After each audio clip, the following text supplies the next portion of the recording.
Now, one topic which keeps coming up over and over again is Harry's security and the circumstances in which that security is no longer provided to him. But a letter from the Queen has surfaced this week. It's shed a little bit more light on all of this, hasn't it? Yes, so Edward Young, which you may remember is not a very favoured person, according to Harry's book Spare. He described the late Queen's former private secretary as a fuzzy, middle-aged white man who apparently has an oval, egg-shaped face, which is an interesting assessment because you could level those same descriptions at Prince Harry himself. But he has come out and said that the Queen took Meghan and Harry's personal security very seriously. And she also cited, obviously the heightened risk that came with Princess Diana. And she said that she did support, obviously, the Sussexes having round-the-clock security while their status within the royal family was being assessed. Now, obviously, this decision is not in the hands of the royal family. It's in the hands of REVEC, the Home Office committee responsible for the royal family's security. And so, you would get a different impression if you basically went according to what Prince Harry attested, particularly in his book Spare, saying that, in his book, Prince William looked at him like he wanted to kill him and that he was basically arguing with his family over his right to paid protection, when actually the decision wasn't for members of the royal family, it was for a separate committee. So, the Queen did obviously take the security of Meghan and Harry very seriously, and that's been reflected by the reports of her private secretary. But, Prince Harry is not accepting that assessment. I would also like to point out that a lot of the public are a bit confused or not necessarily warming up to Prince Harry's, insistence on public security. This is someone who lives in the US. America is a country, as we all know, that, you have the right to bear arms. You can be shot walking into Walmart. As we've seen in the University of Nevada this weekend, you can be shot because a disgruntled professor didn't have a job offer from a particular university. He feels comfortable in the US because he has access to armed security. But in the UK, he doesn't have that kind of access because firearms are regulated differently and firearm officers are a completely different section of public life. Now, the misconception here is that if he's in the UK, he will receive no security and that he will not be protected. That is actually not the case. So most celebrities like, the Beckhams and anyone who's wealthy enough to afford private security have a private security detail that is often assisted by the police as and when threats become, relevant or they become exposed. So in the case of Holly Willoughby, for instance, it was actually the conjunction between her private security and the police that, revealed a plot by someone who's basically trying to stalk and harm her. And now obviously that case is ongoing.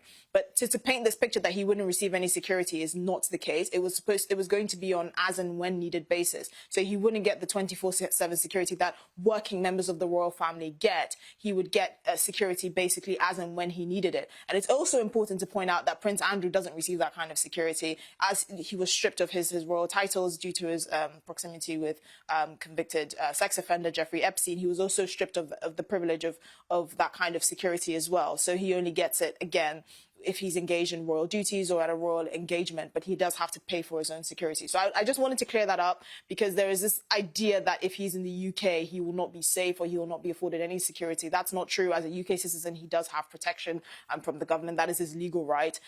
It just depends on the extent of it. And since he's not an active working member of the royal family, that has been altered. And Esther, look, there hasn't been a formal response from the royal family in the aftermath of the release of Endgame.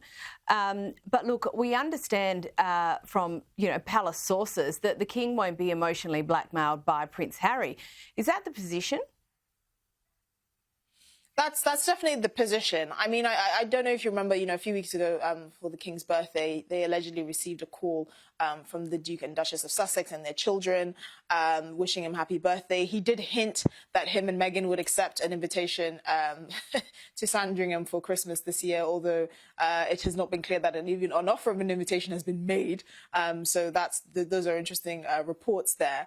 But we know that when the King decided to terminate the Duke and Duchess of Sussex's ability to live at Frogmore Cottage earlier this year in the summer, he apparently called his father and said, "Don't you want to see his grandchildren? Don't you want to see your grandchildren?" And many people took that as a form of emotional blackmail. We know that the royal family have been quite mute on this issue with Omid Scobie's book and the revelation that the royal racists are apparently King Charles and Princess Catherine, which which most of the public don't seem to pay much mind to.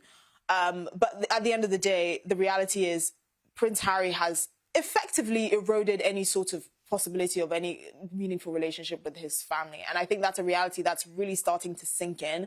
I really don't understand on what planet he thinks his behaviour over the last few years would be conducive to any sort of relationship with his family. Most people saying that, you know, if they had a family member that behaved in the way that Meghan and Harry have, you know, there's no relationship there to be salvaged. And I really think he's deluded himself into believing that he can have it all. And Esther, another topic which keeps rearing its head is obviously the circumstances around which Harry and Meghan left the royal family. Apparently this week there's been another explanation. Yeah, so apparently, as part of the ongoing case in court over Prince Harry's security, he gave a very heartfelt testimony via his solicitor saying that the UK was his home and that him and Meghan didn't want to step down from royal duties, but they felt they were forced out. They didn't have any choice. He's basically making the case that the reason why he believes his family should have, protection, 24/7 protection by armed officers here in the UK is because it is part of him and his children's heritage, and that he never really wanted to leave. Now, again, many people are not really warming to this idea because at one, we know that the Queen offered them a 1-year transition period and a chance to rethink what they really wanted to do in the royal family. So, you know, it's very clear that from the Queen's side and from many of the senior royal members of the royal family, they didn't really want this to be hasty or acrimonious in the way that it ended up being. And secondly, you know, the prince was presented with various options. One of the options was to keep calm and carry on in their royal duties, and they chose not to do that. The option that they favoured was to have kind of a half-in, half-out approach. Now, obviously, the Queen, understanding the pressures of royal life, particularly on a couple with young children, that's why she offered them this sort of 1-year cooling-off period. But they didn't take that opportunity. They decided to leave the UK, and you know they were tailed by Netflix cameras. I mean, we all remember that image from their docuseries about this is the freedom flight of them leaving the UK. So from most people's perspective, it looked like they were pretty happy to actually leave. I think they only really got the hump when they realized that they weren't going to get paid protection or the kind of conditions that they expected to when they actually left. At the end of the day, you know, Prince Harry has really let himself down in the way that he's conducted himself. Many people were saying he's going to regret his actions. And I think, you know, he actually is. To try and manipulate the courts to say that actually he didn't feel like he had a choice and that he was forced out. I don't really know what he thinks that kind of defense is going to do. That has nothing to do with his paid security. At the end of the day, that's kind of, you know, tugging at the heartstrings, which is... for anyone familiar with the law, doesn't necessarily go down very well. But again, it's the question of can these people actually take responsibility for their actions? No one forced them to do the Netflix documentary. No one forced them to do the Oprah interview. No one forced them to write Spare and the kind of disparaging things he said about members of his own family. They did that of their own volition, and they've made a lot of money from it. So it's very strange for him to think that he actually has any sort of place in public life, or that he didn't make the decisions that he made and that he was somehow given no choice but to leave the royal family, according to him. Now, we know that King Charles attended at COP28. He gave a speech, which is a little bit controversial in itself, depending who you speak to. But there was also a controversy around a tie that he wore at the conference. Can you tell us about that? Yeah, so the king wore a tie with the Greek flag out on it, basically, and many people are alluding to that this was in tacit support of the Greek Prime Minister, which, if you remember, a few weeks ago, Rishi Sunak cancelled a meeting with him because there were disagreements over what he wanted to discuss. Apparently, he was going to use his platform with Rishi Sunak to discuss the return of the Elgin marbles. Now, I have to be transparent and say that I have no dog in this fight with regards to the Elgin marbles. I'm not Greek. I do think there is a strong case to returning the marbles, but again, I don't. It's not something that keeps me up, or most of the members of the British public up at night. Most people don't even know what they are.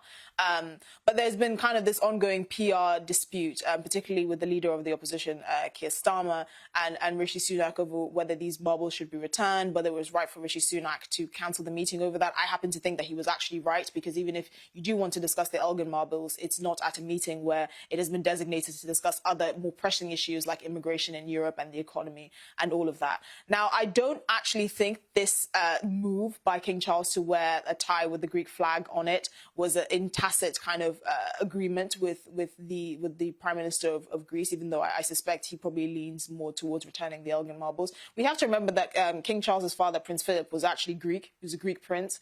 So it's not surprising that he will have some affinity with his heritage in that way. I think actually King Charles is more clever than people give him credit for, and I don't think he will make those kinds of sort of PR blunders lightly. And so I do think that there is an element of bad faith. You know, I'm not necessarily fond of King Charles still going to COP28 and still trying to get involved in an increasingly political debate with regards to action to tackle climate change and all of that. But I do think in this particular instance, it was just happened to be something to celebrate his own heritage.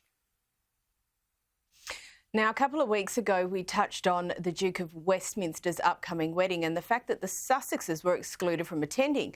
But a revelation this week that the Sussexes weren't necessarily excluded, rather they chose not to attend. Yeah, so apparently, according to sources close to the Sussexes, and it's interesting the Sussexes are learning how to use sources close to them. That was one of Prince Harry's gripes in his book about, the palace briefing, close sources, but now they seem to be using it themselves, so they're understanding how to spin the PR game themselves. Anyway, apparently, according to sources close to the Sussexes, Harry called Hugh Grosvenor himself and apologised for having to excuse himself from the wedding, which would take place in June of next year. He said that he didn't want an awkward family meeting, and that the presence of him and his wife Meghan would actually take away the spotlight from his son's godfather's wedding and special day. And we obviously know that he would likely run into Kate and William, and that would be awkward considering all the flattering things he said about them both in his book Spare, amongst other things.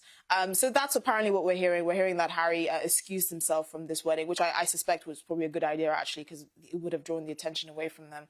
But I think it's part of the bigger picture of, the actual increasing isolation of the Sussexes. They've effectively exiled themselves, whether they like to admit it or not. And I think that reality is really hitting hard.